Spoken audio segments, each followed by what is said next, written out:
University of Michigan, and she's the most successful coach, women's coach in Michigan history. She has basically 193 wins, 820 games winning seasons, and she's starting her 10th year. She's a spectacular person. I love her coaching style. I was able to see her coach a couple times in person last year. They're going to have a great team this year. So with that, I'd like to welcome Kim Barnes Arico to the stage.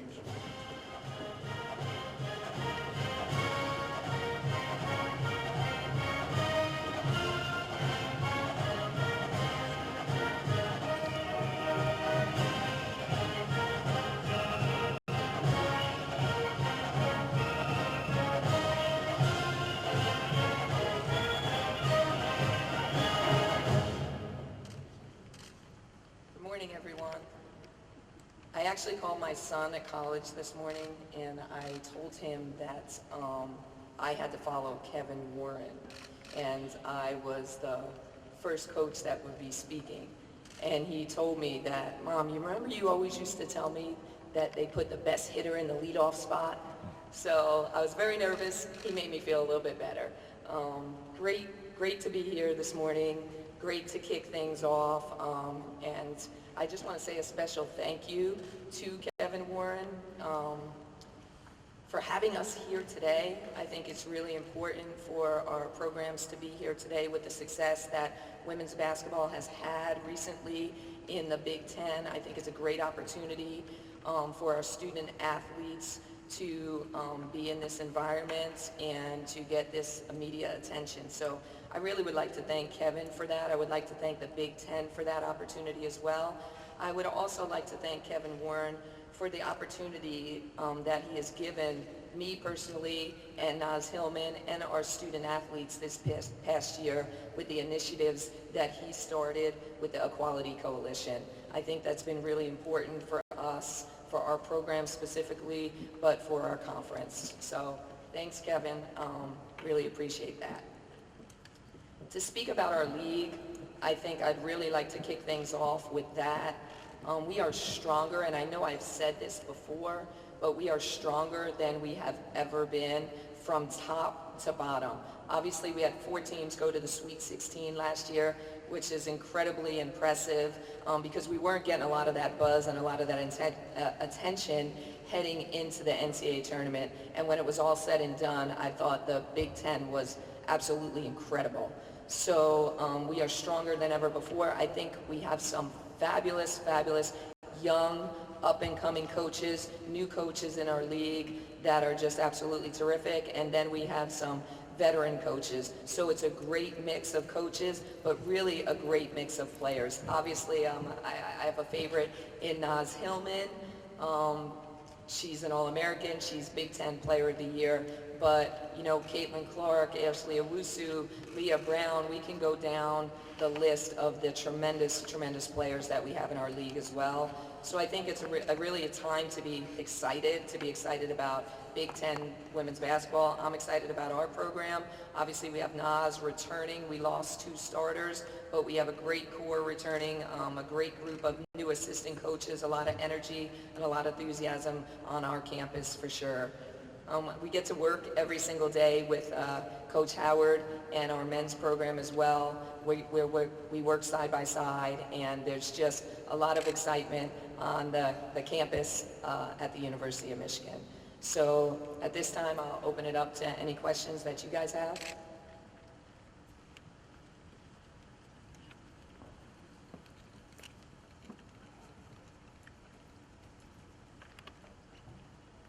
Hi, Kim. Andrew Kahn. I'm live. Good to see you. If you could talk about dealing with expectations now. I'm sure you've had them for yourself and the program since you arrived, but you know, actually going to the Sweet 16 for the first time, what is that? How does that change things inside the program? Yeah, it's definitely a little bit different of a role that our team is in. But I think we attack each day kind of with the same mentality, is try to be the best that we can be today. And not really look at the finished product. And we were able to do that last year in a really tough and difficult year. So I think it's just trying to worry about improvement, trying to worry about getting better, and not worry about the wins and losses. So it's about the process and not the end result. We got to concentrate on that. We can't, read social media and really get caught up in all that stuff, and just try to be the best Michigan team that we can be each day. Another one you hit on it at the end of your opening statement, but if you could speak a little more to, I guess, the synergy with the men's program and Joanne, and kind of how you two do work together.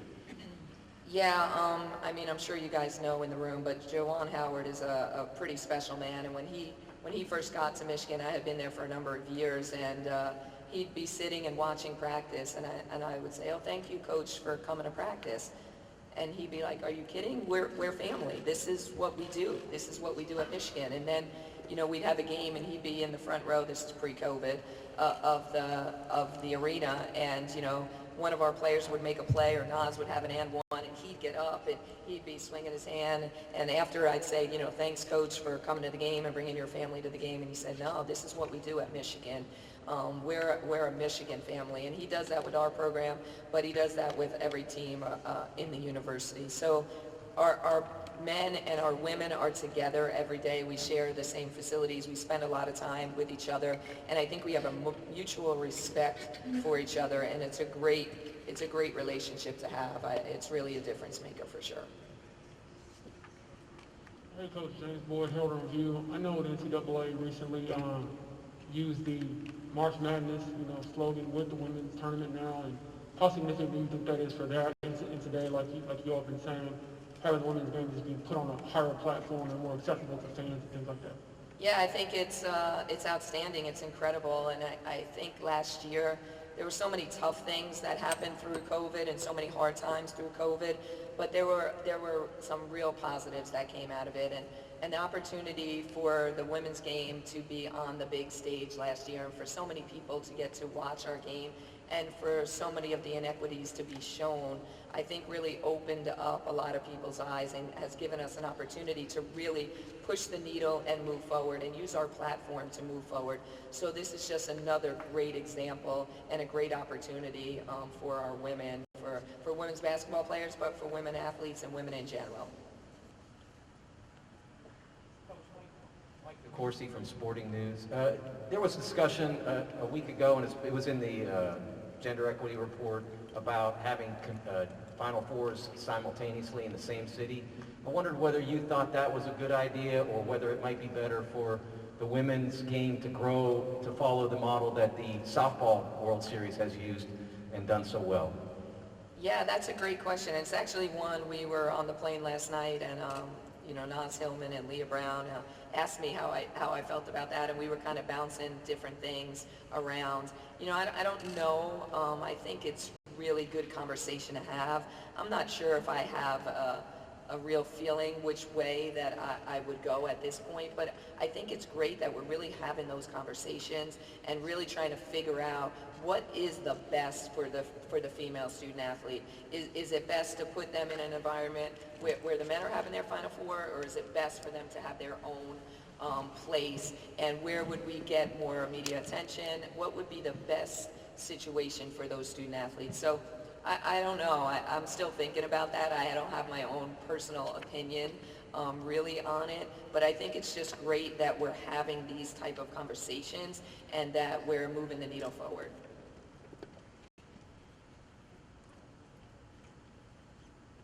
We have time for one last question.